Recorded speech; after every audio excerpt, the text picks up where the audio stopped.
لا علم لنا إلا ما علمتنا إنك أنت العليم الحكيم. درود والسلام عليك يا سيدي يا رسول الله.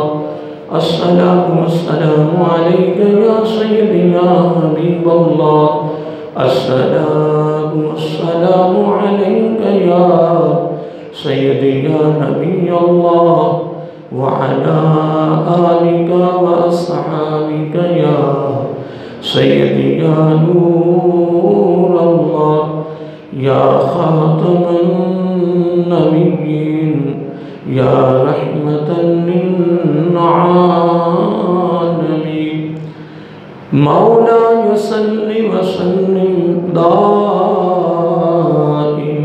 أبدا على حبيبك خير الخلق كلهم محمد سيد الكونين والثقلين والفريقين من عرب ومن عجم.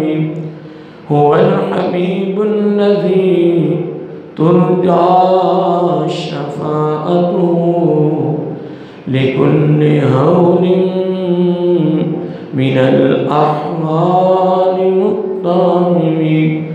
ثم الرضا عن أبي بكر وعمر وعن علي وعن عثمان ذي الكرم. نہایتی واجب الاحترام محترم مکرم معزز سامعین حضرات اور عزیزان گرامی قدر، اللہ رب العزت کی حمد و ثنا اور حضور نبی کریم صلی اللہ علیہ وآلہ وسلم بارگاہ عالیہ مقدسہ میں نذرانہ درود و سلام خالق کائنات کا بے پایہ کرم ہے، اس کی خصوصی مہربانی ہے کہ اس نے ہم سب کو اپنے پیارے محبوب علیہ السلام کی امت اندر پیدا فرمایا. اور خالق کائنات کا ہمارے اوپر بہت بڑا احسان ہے کہ اس نے اپنی توفیق اور اپنے محبوب علیہ السلام کے توسط سے ایمان جیسی عظیم الشان نعمت سے مالا مال فرمایا. حضرات محترم، حج کی مناسبت سے گزشتہ 2 دنوں سے میری گفتگو جاری ہے. حج کا کرنا، وہاں جانا، یہ اللہ تعالیٰ کی طرف سے خصوصی مہربانی ہے. جس نے بھی حضرت ابراہیم علیہ السلام کی آواز بلند میں کہا ہے الحمدللہ، اس کی دامن میں کوئی پیسہ ہے یا نہیں ہے، اس کی حاضری وہاں مقصود ہے. اور کئی لوگ ایسے ہیں کہ جو حج کر کے آ جاتے ہیں، 10 سال 15 20 سال ہو چکے ہیں اور گھر ذاتی نہیں ہے، مکان بھی کرائے پہ ہیں، کاروبار بھی نہیں ہے، لیکن حج کر رہے ہیں. لوگ وہ چیز مگویاں کرتے رہتے ہیں، باتیں کرتے رہتے ہیں کہ یہ کیسے حج کرایا ہے، گھر میں کھانے کو نہیں ہے، کاروبار نہیں ہے، ذاتی مکان نہیں ہے، کوئی نوکری نہیں ہے. اصل بات یہ نہیں ہے، بات یہ ہے کہ جس نے لبیک کہا ہے اس کا رب نے ذریعہ بنانا ہے. اس کا ذریعہ اور کیسے بنانا ہے وہ رب جانتا ہے. اللہ تعالیٰ قادر مطلق ہے. اور بس اوقات یہ بھی ہوتا ہے کہ لوگ جو ہیں پیسہ ہونے کے باوجود ایک تو بندہ کوشش کرے، اس کی منظوری نہیں ہے. اور کئی لوگوں نے پھر یہ بھی ایک سبب بنایا ہوتا ہے جی بچوں کی شادیاں کر لیں تو پھر ہم حج کرنے جائیں گے. یہ کوئی مسئلہ نہیں ہے، یہ مسئلہ نہیں ہے. بچوں کی شادیوں کا مسئلہ الگ ہے، لیکن جب حج فرض ہو جائے اس میں سستی نہ ہو، اس میں کاہلی نہ ہو، اس میں دیر نہ کرے. جب حج فرض ہو جائے کیا پتہ کسی موت واقع ہو جائے، شادیاں کرتا کرتا وہ مر جائے تو فریضہ ساقط تو نہیں ہوگا. فریضہ دیکھو نا، مثلا یہ وطر ہے، ہم حنفیوں کے نزدیک ہم وطر جو ہیں وہ عشاء کی نماز کے ساتھ ہی پڑھتے ہیں. ہم صبح تہجد جو تہجد پڑھتے ہیں وہ وطر تہجد ساتھ نہیں پڑھتے.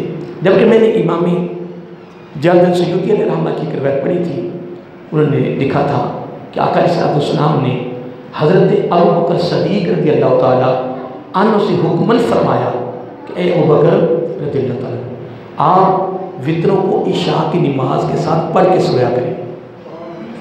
امیر المومنین حضرت عمر فاروق رضی اللہ تعالیٰ عنہ کو ہم نے حکماً فرمایا کہ آپ نے وطروں کو تہجد کے ساتھ پڑھنے، تہجد کے ساتھ پڑھنے. اب تہجد کی نماز ہمارے اوپر فرض نہیں ہے، یہ بات یاد رکھا کریں. ہمارے اوپر تہجد کی نماز فرض نہیں ہے. حضور نبی کریم علیہ السلام پر تہجد کی نماز کیا تھی؟ فرض تھی. اور آقا علیہ السلام کو تو سارا علم ہے، لیکن ہمیں علم نہیں ہے. دیکھو کتنا بڑا نکتہ ہے. اور امام صاحب اللہ تعالیٰ ان کے قبر پہ اور خرب و رحمت نازل فرمائے، انہوں نے قرآن و سنت کو سمجھ کے خاط نکات بیان کیے. ہمیں تو پتہ نہیں کہ موت کب آ جانی ہے. مثلا اگر رات کو ہم وطر چھوڑ دیتے ہیں تو صبح تہجد سے پہلے مر گئے تو وطر ہمارے ساقط نہیں ہوں گے کہ ہم نے جان بوجھ کے چھوڑے ہیں. ہمارے گاؤں میں ایک آدمی تھا، وہ وطر اس نے چھوڑے ہوئے تھے. وہ رات کو سویا ہے، تہجد سے پہلے سو گئے اور موت واقع ہو. اس لیے میں ایک بات کر رہا تھا کہ جب ہم عشاء کی نماز پڑھیں تو وطروں کو ساتھ پڑھ لیں، سستی نہ کریں، کیونکہ موت واقع ہو سکتی ہے. ہمارے اوپر تہجد فرض تو نہیں نا. اس طرح جب حج فرض ہو جائے تو اس میں دیر نہ ہو، اس میں کبھی بھی سستی نہ کریں، لیٹ نہ ہو. جب حج فرض ہو جائے تو فوراً حج کی ادائیگی کرے، اس فریضے کو ادا کرے اور بر موقع بر وقت اس کو ادا کر دے. اس لیے اللہ تعالیٰ یہ دیکھیں جو میں نے فضائل شروع کی میں 2 جمعے ہو گئے، یہ اس لیے شروع کی ہیں کہ تاکہ ہمارے دل میں حج کا جو عمرے کا جذبہ پیدا ہو جائے. ویسے تو فضائل اتنے ہیں کہ قیامت کی صبح تک بھی ہم مکمل نہیں کر سکتے. پھر ہر اہل علم کا الگ انداز ہے. کوئی حدیث بیان کر رہا ہوگا، کوئی کر رہا ہوگا. مثلا میں یہاں فضائل حج بیان کر رہا ہوں، ساتھ والی مسجد میں فضائل حج بیان ہو رہے ہیں، ادھر بھی فضائل حج ادھر بھی، لیکن میرا کچھ موضوع ہوگا، ان کا کچھ موضوع بیان کرنے کا. میں کوئی اور حدیث بیان کر رہا ہوں، لیکن ہوگی دونوں فضائل حج پر. الفاظ ہیں، کلمات ہیں، نقاط ہیں، الگ الگ ہیں اہل علم کے. بہرحال فضائل حج بیان کرنا یہ اصول برکت کے لیے ہوتے ہیں، حاضری لگ جائے تاکہ ہمارے دلوں کے اندر حج کی کیا خواہش پیدا ہو جائے، محبت پیدا ہو جائے. پھر دونوں شہروں کی دل میں محبت رکھنا یہ آقا علیہ السلام کی سنت ہے. میرا آقا کی کیا ہے؟ سنت ہے. حضرت ابوبکر صدیق رضی اللہ تعالیٰ خود اس کے راوی ہیں کہ جب میں آقا علیہ السلام کے ساتھ ہجرت کر کے نکلے، غار ثور میں جا رہے تھے، تو آقا علیہ السلام بیت اللہ شریف کے سامنے کھڑے ہو گئے اور عرض کیا، اے باری تعالیٰ میں تیرے گھر کو کبھی چھوڑ کے نہ جاتا، اس لیے تیرے حکم سے جا رہا ہوں، میں کبھی بھی چھوڑ کے نہ جاتا، کیونکہ مجھے تیرے گھر کے ساتھ بڑا پیار ہے اور بڑی محبت ہے. یا 53 سال گزارے ہیں. اعلان نبوت سے پہلے 40 سال، اعلان نبوت کے بعد پھر 13 سال اپنے وہاں گزارے. پیدائشی پنڈ ہے ابتدائی جہاں آپ کی پیدائش ہوئی ہے، تو پھر محبت نہ ہو. نمبر 1. نمبر 2، حضرت عبداللہ بن عباس رضی اللہ تعالیٰ عنہ فرماتے ہیں کہ جب ہم سفر پر ہوتے تو سب سے آگے سواری آقا علیہ السلام کی ہوتی اور پیچھے سواریاں ہماری ہوتی. دیکھیں جو سر فرشتہ ہیں، جو سب سے آگے ہیں، جس رفتار میں وہ خود چلیں گے یا ان کی سواری چلے گی، پیچھے والے بھی اسی رفتار میں چلیں گے. حضرت عبداللہ بن عباس کہتے ہیں رضی اللہ تعالیٰ عنہ کہ جب ہم سفر پر ہوتے تو سب سے آگے سواری ہوتی آقا علیہ السلام کی. تو جب ہم مدینہ المنورہ سے دور ہوتے تو سواری آہستہ ہوتی. جب مدینہ المنورہ نظر آنا شروع ہو جاتا، در و دیوار نظر آنا شروع ہو جاتی، تو سواری تیز ہو جاتی. سواری تیز ہو جاتی. تو آپ کہتے ہیں کہ ہم ایک دن آ کے عرض کیا یا رسول اللہ صلی اللہ علیہ وآلہ وسلم ہمارے ماں باپ قربان، ایک بات پوچھنی ہے. میرا آقا علیہ الصلوۃ والسلام پوچھی کہ آقا جب دور ہوتے تو سواری آہستہ ہوتی ہے، تو جب مدینہ المنورہ نظر آنا شروع ہو جائے تو سواری تیز ہو جاتی ہے. تو آقا علیہ الصلوۃ والسلام نے مختصر سے جملہ اور سمندر بہا دیا، بڑا پیارا جملہ دیا. فرمایا مجھے اپنے مدینہ سے پیار ہے، مجھے اپنی مدینہ سے پیار ہے. یعنی دو میں نے باتیں کی ہیں. اب دونوں کے بعد نتیجہ وہ یہ ہے کہ وہاں جانا نصیب کی بات ہے، وہاں جانا مقدر کی بات ہے، وہاں جانا کیا مقدر اور نصیب. لیکن اب دونوں شہروں کی دل میں محبت رکھنا یہ آقا علیہ الصلوۃ والسلام کی ادا ہے، آقا علیہ الصلوۃ والسلام کی محبت ہے، آقا علیہ السلام کا پیار ہے. اس لیے دوستوں حج کا کرنا مقدر کی بات ہے، لیکن حج کی یا عمرے کی دل میں تمنا رکھنا، خواہش رکھنا، الحمدللہ یہ ہمارے لیے ویسے برکت ہے، ویسے رحمت ہے، ویسے بخشش ہے. یاد رہے گا. اب آئیے محترم، دونوں شہروں کے حوالے سے میں نے ایک بات کی ہے. اب قرآن کے حوالے سے اس آیت پر میں گفتگو کافی کر چکا ہوں، لیکن یہاں سے ایک بات لے کر پھر آگے چلتے ہیں. اب دیکھیں اللہ تعالیٰ نے جب حج کا فریضہ یعنی بیان کرنا شروع کیا تو اللہ فرماتا ہے وَلِلَّهِ، یہ ابتدا میں ہم نے فرمایا. حج کی بات بعد میں کی ہے. اللہ تعالیٰ نے پہلے ایک بات کی وَلِلَّهِ، کہ آگے جو فریضہ ادا آ رہا ہے وہ فقط رب کے لیے ہے، کسی اور کے لیے بولیے ریاکاری نہ ہو، دکھلاوا نہ ہو، شوبازی نہ ہو، نمود و نمائش نہ ہو. صرف اور صرف حج کس کے لیے ہے؟ یہ بات ذہن میں رکھیے. اگر معمولی کی ریاکاری بھی آ گئی تو حج تو ضائع ہو گیا، حج تو ختم ہو جائے گا. رب نے ابتدا میں سب سے پہلے یہ حکمن فرمایا اور یہ نقطہ بیان کر دیا ہے کہ لوگوں حج میں فرض کرنا ہو، لیکن حج کس کے لیے؟ اللہ تعالیٰ کے لیے، کسی اور کے لیے نہیں. اور میں یہ جملہ اکثر کہتا رہتا ہوں، رزق بھی حلال ہو اور سارے حج کی جتنی کاروائی ہے وہ سنت کے مطابق ہو، نبی کی ادا کے مطابق ہو، اور ہو بھی اللہ تعالیٰ کی رضا کے لیے، تو وہ حج قبول ہے. اس کی قبولیت میں کوئی شک نہیں ہے. وہ حج کیا ہے؟ بولیے وہ حج اللہ تعالیٰ کی بارگاہ میں قبول ہے. دیکھیں ایک حدیث میں آتا ہے، اس کے راوی حضرت ابو ہریرہ رضی اللہ تعالیٰ عنہ، کہ اگر آدمی وہاں حج کرنے گیا، میں 3 باتوں کو شامل کرنا چاہتا ہوں، اس کا نتیجہ دینا چاہتا ہوں. مثلا ایک بندہ گیا ہے، اس کے اعضاؤں سے کوئی بھی ایسا عمل سرزد نہیں ہوا کہ جو شریعت کے خلاف ہے، یا اس کے منہ سے کوئی ایسا جملہ نہیں نکلا، کوئی ایسا کلمہ نہیں نکلا کہ جو شریعت کے خلاف ہو. 2 باتوں کا میں نے ذکر کیا، کہ اعضاؤں سے اور ایک منہ سے. ٹھیک ہے جب نمبر 2. نمبر 3 رزق بھی حلال ہے. نمبر 4 نبی کی ادا ہے. نمبر 5 رب کی رضا ہے. اس کا حج قبول ہے. جب حج قبول ہو گیا تو پھر رجعہ قیوم ولدتم ہو، پھر جو واپس لوٹتا ہے تو وہ اس طرح ہو جاتا ہے جس طرح اس کی ماں نے اس کو آج ہی جنا ہے، آج ہی پیدا ہوا ہے. پہلے دن کا بچہ جو ہوتا ہے وہ گناہوں سے، بولیے اکثر میں یہ جملہ پہلے بھی ایک دفعہ بولا ہے کہ ہم چھوٹے بچوں کو اکثر کہتے ہیں یہ بچے معصوم ہیں. یہ کیا ہے؟ سارے بولیے. لیکن میں نے 1-2 دفعہ یہ بیان کیا ہے کہ بچہ معصوم نہیں ہے. معصوم فقط نبیوں کا گروہ ہے، نبیوں کے علاوہ کوئی معصوم نہیں ہے.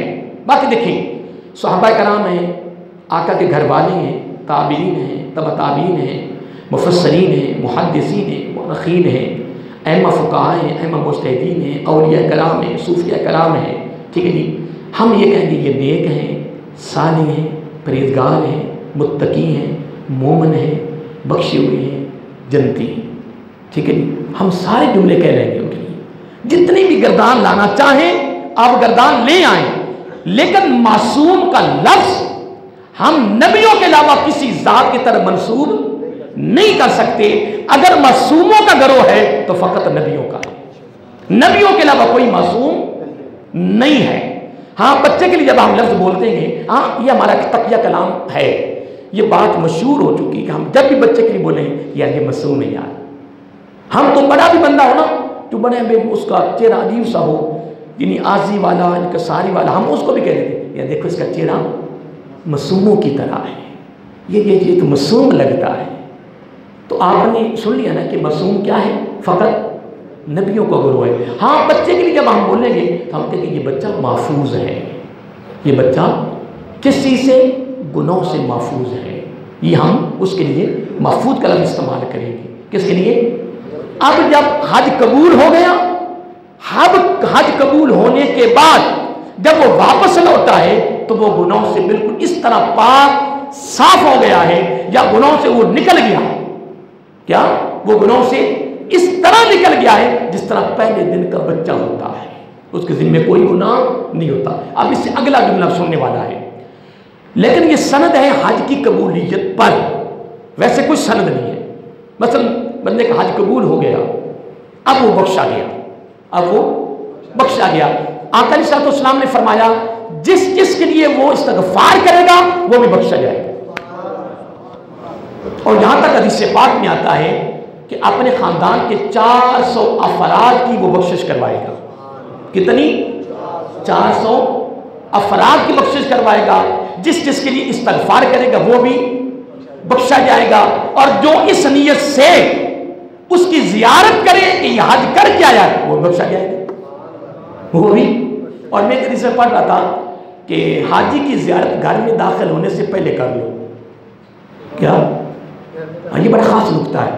گھر میں داخل ہو گیا تو کوئی گارنٹی نہیں ہے، کوئی جو گھر کے باہر ہے نا ابھی گارنٹی ہے.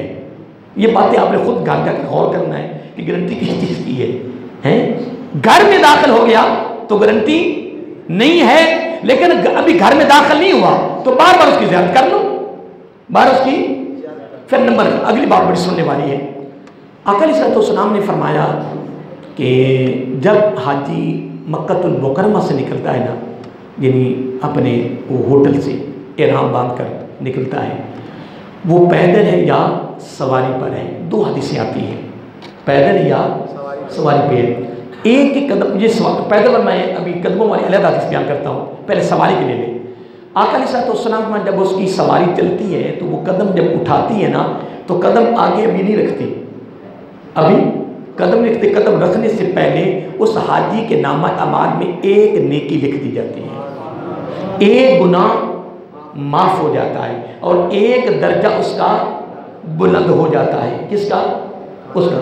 حضرت عبداللہ بن عباس رضی اللہ تعالی عنہ، یہ حضرت زادان رضی اللہ خود راوی اس کے ہیں، وہ کہتے ہیں کہ ہم حضرت عبداللہ بن عباس رضی اللہ تعالی عنہ کے یعنی پاس گئے. آپ بالکل شدید بیماری میں تھے، شدید بیماری میں تھے، یوں سمجھ لیں کہ آپ موت کے قریب تھے. اور ایک میں آتا کہ شدید بیمار تھے، شدت کی بیماری تھی. تو آپ نے تمام بچوں کو وہاں جمع کیا. کیوں؟ اپنے سارے بیٹوں کو جمع کیا، اور جمع کرنے کے بعد آپ نے اپنے بچوں سے ایک خطاب کیا، بچوں سے خطاب کیا کہ میں نے آقا علیہ الصلوۃ والسلام سے سنا ہے کہ جب حاجی صاحب اپنے گھر سے نکلتا ہے نا، پیدل حج کرتا ہے، تو ایک قدم پر اس کو 700 نیکی ملتی ہے. کتنی؟ 700 نیکی ایک قدم پر ملتی ہے. تو ایک نیکی حرم کی نیکی کے برابر ہے. ایک نیکی حرم کی نیکی کے برابر ہے. تو حرم کی نیکی ایک نیکی لاکھ کے برابر ہے. تو کتنی نیکی ہوگی؟ ایک. دیکھیں میری بات پہ غور کریں. آپ ماشاءاللہ سب حساب و کتاب والے ہیں، میں تو اتنا میرا شعبہ ہی نہیں حساب و کتاب والا، ٹھیک ہے نا جی. آپ دیکھیں ایک قدم پر ایک نیکی ہے، اور ایک نیکی جو ہے نا وہ یعنی 700 نیکی ہے. یعنی ایک دم قدم اٹھاتا ہے، وہ تو سواری کی تھی نا، بندے کی. ایک قدم کتنی نیکی ہے؟ 700. اور ایک نیکی ہے حرم کی نیکی کے برابر. تو کتنی ہو گئی؟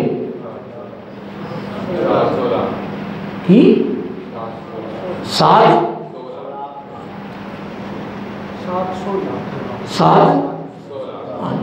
تو کتنی ہوگی؟ 7 کروڑ کتنی؟ یعنی یوں سمجھ لیں کہ ایک قدم پر حج کو 7 کروڑ نیکی مل رہی ہے۔ کتنی؟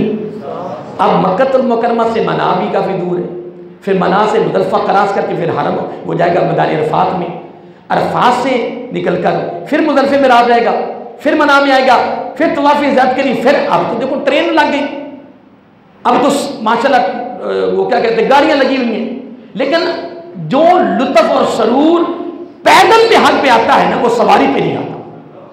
جو عام سے حج کرنے گئے ہیں آپ نے دیکھا ہوگا، کیونکہ میں نے یہ 2 مرتبہ منظر دیکھا ہے نا، سن 97 میں سن 2005 میں والدہ کے ساتھ، کہ جو ٹریفک والی سڑکیں وہ دائیں بائیں ہیں، یعنی ادھر ہے اور ادھر ہے، درمیان میں 2 یا 3 سڑکیں جو ہے نا وہ صرف پیدل چلنے والوں کے لیے، اور سڑک بھی یہ تو دیواریں وہ تھوڑی ہے نا، یعنی بہت چوڑائی میں وہ سڑکیں ہیں تو بھر کے جاری ہوتی ہیں، تو لبیک کی صدائیں بلند ہوتی ہیں اور پیدل جا رہے ہوتے ہیں، جس کی توجہ فقط اس کی چیز کے اندر موجود ہوتی ہے نا اس کی آنکھوں میں آنسو ضرور آتے ہیں۔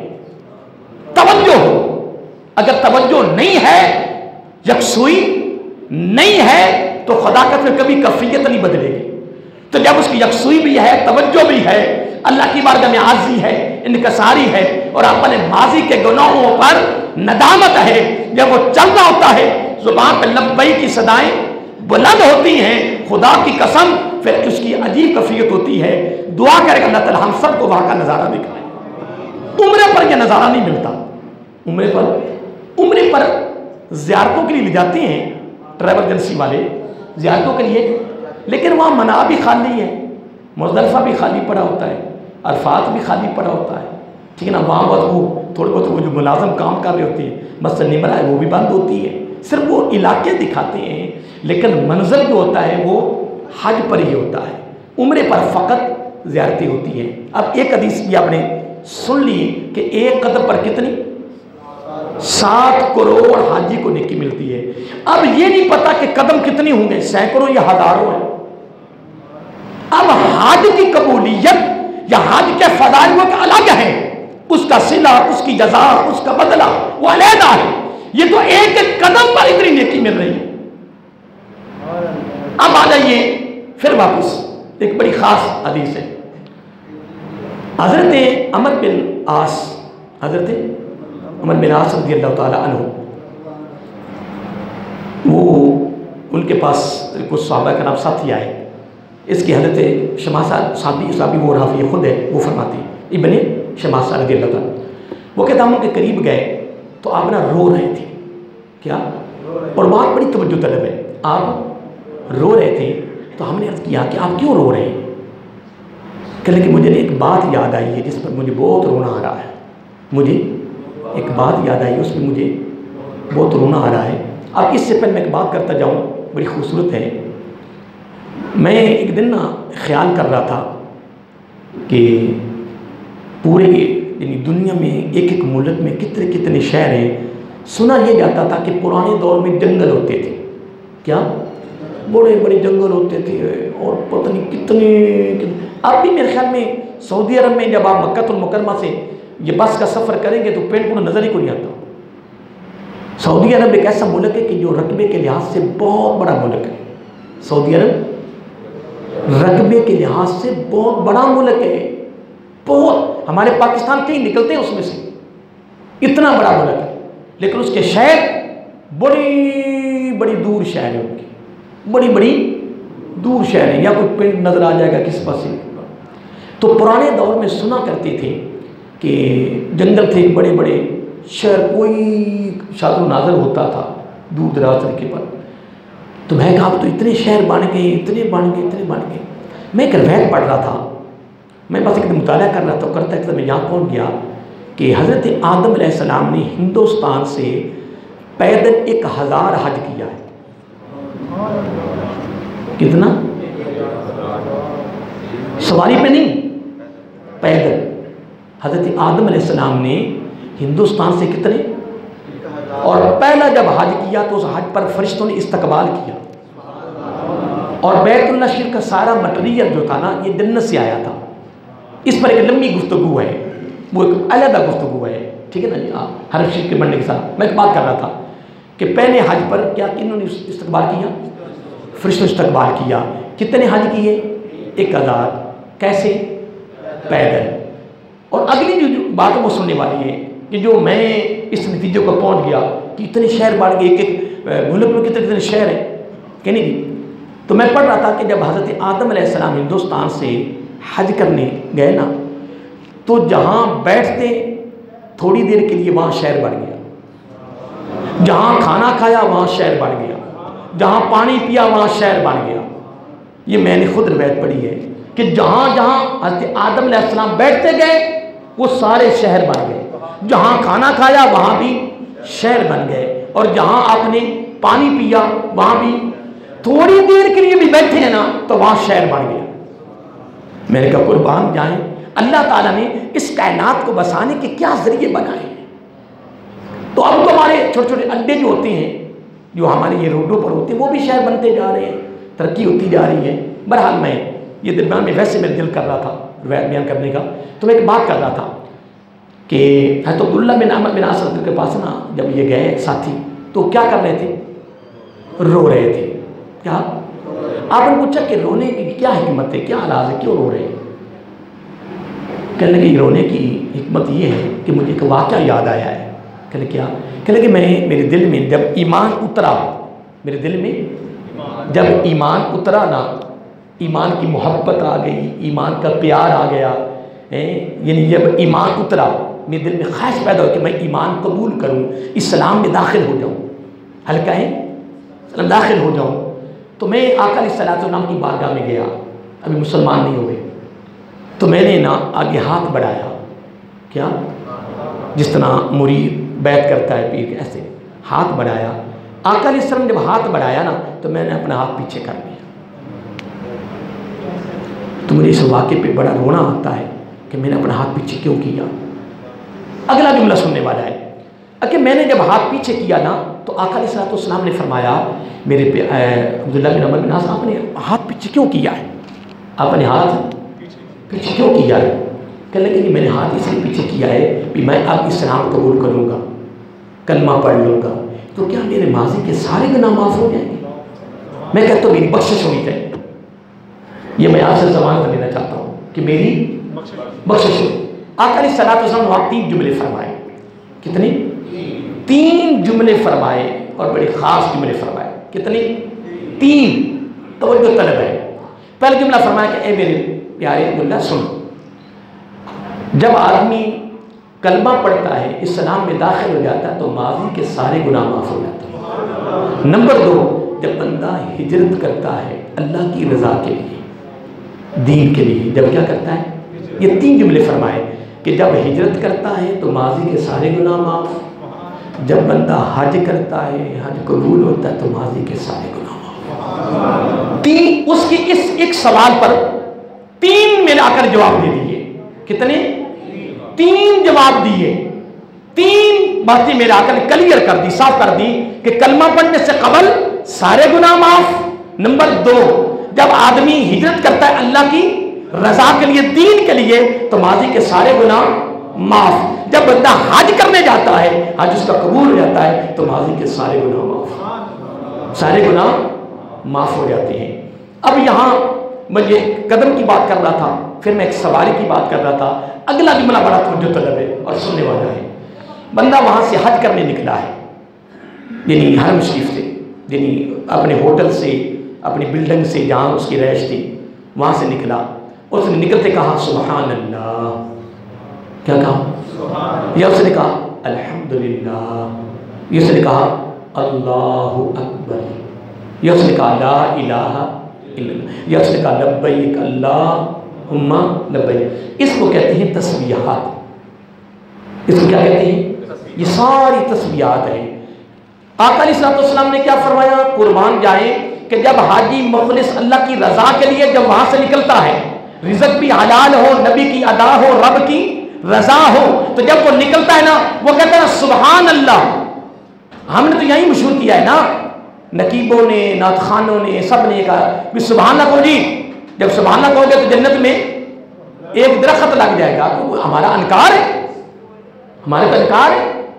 پر یہ تو نہیں کہ ساری رات سبحان اللہ پہ لگائی جا. کچھ قوم کو دے بھی نا کہ صرف قوم کے ہاتھ ہی کھڑے کروانے ہیں یا سبحان اللہ کروانی ہے. جیسے کئی لوگوں کی عادت ہوتی ہے جو حضرت علی کے ماننے والے وہ ہاتھ کھڑا کریں تو جن کے ہاتھ کھڑے نہ ہوئے وہ علی کے منکر ہے. بولیے یہ اکثر ہمارا کچی کلام مان گیا ہے. اور میں نے کئی ہاتھ جوڑے ہیں اللہ کے بندے کی جملہ استعمال کیوں کرتے ہیں؟ میں وہیں کسی جگہ میرا خطاب تھا. بہت بڑے آستانہ عالیہ کے پیر صاحب اسٹیج پر تشریف فرما تھے, جلوہ فروز تھے کہ نہیں. تو نقیب صاحب بار بار کہتے ہیں جو حضرت علی کے عاشق ہیں جو ماننے والے ہاتھ کھڑا کریں. اب اسٹیج سے کسی کا ہاتھ کھڑا نہیں ہوتا تھا اور مجمع میں سے بھی چل. میں پھر پیر صاحب کے قریب نہ کان کے ساتھ نہ ایسے منہ قریب کے. میں نے پیر صاحب ایک عرض ہے اگر آپ سن لیں تو. کہنے کہ کر صاحب بتاؤ. میں نے کہا آپ علی کو نہیں مانتے؟ کہ نہیں ہم تو مانتے ہیں. میں نے کہا یہ نقیب صاحب بار بار کہہ رہے, پتہ نہیں آپ پھر توجہ نہیں کر رہے ہیں, پتہ نہیں آپ سن نہیں رہے ہو. میں ایسے ہی بولا, میں کہ پیر صاحب پتہ نہیں آپ غور نہیں کر رہے ہو. نقیب کہہ رہے ہیں جو حضرت علی کے ماننے والے یا حضرت علی سے محبت کرنے والے وہ ہاتھ کھڑا کریں, تو آپ ہی ہاتھ کھڑا نہیں کر رہے, پورے اسٹیج سے ہاتھ کھڑا نہیں ہو رہا, تو پھر اس کا مطلب ہم تو حضرت علی کے نہیں ماننے والے. پیر صاحب کو غصہ آ گیا, غصے میں آ گئے. کہنے لگے اس لیے ان کو میں پسند ہی نہیں کرتا. میں کہ پسند کی ناپسند کی بات بعد میں ہے. بات یہ تھی کہ آپ غور کریں, توجہ کریں. وہ جو ہاتھ کاٹا گیا تھا ٹھینگ موڑ کی طرف, آپ کو واقعہ یاد؟ میں کہ نہیں یاد ہوگا. بڑی دیر کا یہ واقعہ ہے کہ کوئی بچہ نوجوان, یہ واقعہ سچا ہے. بچہ سویا ہوا تھا, نوجوان تھا, تو علامہ صاحب بس جوش میں آ گئے. جوش میں پھر ہوش نہ رہی, جو ہمارا آج کا حالات ہے. جوش میں آ گئے جناب. کہنے لگے جو میرے آقا کے ماننے والے ہیں, عشق والے ہیں, وہ ہاتھ کھڑا کریں. وہ سویا ہوا تھا, اکثر نیند آئی جاتی ہے, غلبہ یہ آ جاتا ہے کہ نہیں بھی آ. تو باقی جو جاگ رہے تھے ہاتھ کھڑا کر دیا. وہ ہاتھ کھڑے تھے, اس کا ہاتھ نیچے تھا. اس نے کہا کہ یار, جب وہ اسی ایسے بیداری آئی, بیدار ہوا, جاگا, تو اس کو پتہ چلا. اس نے کہا کہ ہاتھ کھڑے کرنے کے یہ سب عاشق ہیں, یہ سارے. بولیے عشق کا تو پتہ لگتا ہے جب قربانی دینے کا وقت آتا ہے کہ نہیں. ہاں, کہنے کہ یہ سارے عاشق ہیں. اس نے سوچا کہ یار میں ہاتھ نیچے رکھا ہے, میں نے ہاتھ کھڑے نہیں کیا. اس نے جا کر ہاتھ کاٹ دیا. اب اس کے ہاتھ کے کاٹنے کا ذریعہ کون بنا؟ علامہ صاحب. علامہ صاحب یہ تو ضروری ہے. کیا آقا صاحب کی وہ ایک حدیث ہے کہ جو عاشق ہے میرے وہ سارے ہاتھ کھڑا کرو نہیں؟ میرے آقا نے کوئی ایسا جملہ فرمایا؟ میرے آقا ایک ہی جملہ کہتے تھے, میرے صحابہ بولیے میں نے کیا کہا ہے. صرف بلاتے تھے, توجہ دلواتے تھے, اشعار کرتے تھے پیغام دینے کے لیے. آج تو پوری محفل ہی ہاتھ کھڑے کر لو جی. نعرہ تکبیر سجاد, نعرہ رسالت خطبات, پتہ نہیں کون سی حدیث ہے, مجھے تک نہیں پتہ چلا. بڑا